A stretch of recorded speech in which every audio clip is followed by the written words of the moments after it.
tous, ici Manga Anime Fan. On se retrouve aujourd'hui pour une nouvelle manga review. Aujourd'hui, on continue avec Steel Ball Run, partie 7 de JoJo, tome 4, bien sûr, publié chez Delco Tonkam. Même si c'est encore marqué juste Tonkam sur cette édition-là. On continue avec la famille Boom Boom qui attaquait nos héros. Qui attaquait nos héros, Zeppeli et Johnny. Et qui venait de mettre Mountain Team en mode genre, c'est Johnny le coupable, c'est Johnny, court après. Donc Mountain Team va les rattraper. Et c'est là que son pouvoir va être vraiment utile de corde parce qu'il peut tourner tout son corps de la longueur de sa corde.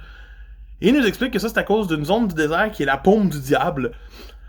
Qui fait apparaître des stands d'une certaine façon, mais tu sais, ça reste stylé et fun à voir.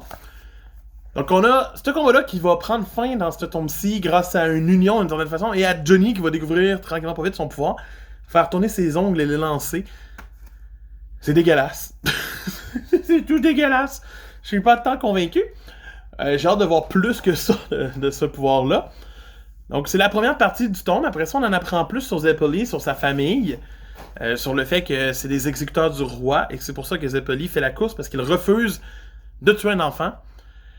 Donc si le roi, si toute l'attention est portée sur lui, le roi, il va avoir une confrontation et il va pouvoir, probablement, le roi va se faire genre reprendre position et c'est compliqué, mais c'est le fun. C'est une belle histoire, c'est un beau flashback.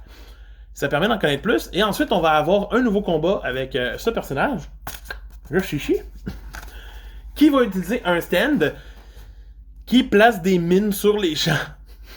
Il place des mines sur les gens et quand tu bouges un petit peu, ben si la mine est sur tes doigts, comme ici, ben la mine, la coupée s'en va et ça fait pouf!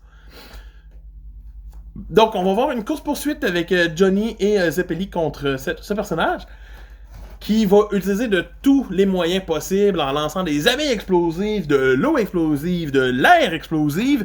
C'est totalement weird et bizarre, mais j'adore et j'adhère totalement à ça. C'est du délire profond de l'auteur et j'aime.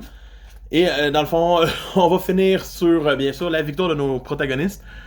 Cet arc-là va se conclure. C'est vraiment bien fait. C'est bien mené, ça continue bien. La course continue sans vraiment continuer. C'est comme on arrive à la halte de mi-parcours, mais on continue avant la fin de la deuxième épreuve. Fait que pour moi, c'est quand même une très bonne lecture. C'était pas le meilleur tome, mais c'était des combats intéressants et qui durent quand même assez longtemps. Donc, ça se mérite une note de 7 sur 10. Pour moi. Donc, c'est Manga Anime Fan qui vous dit à demain. Bye!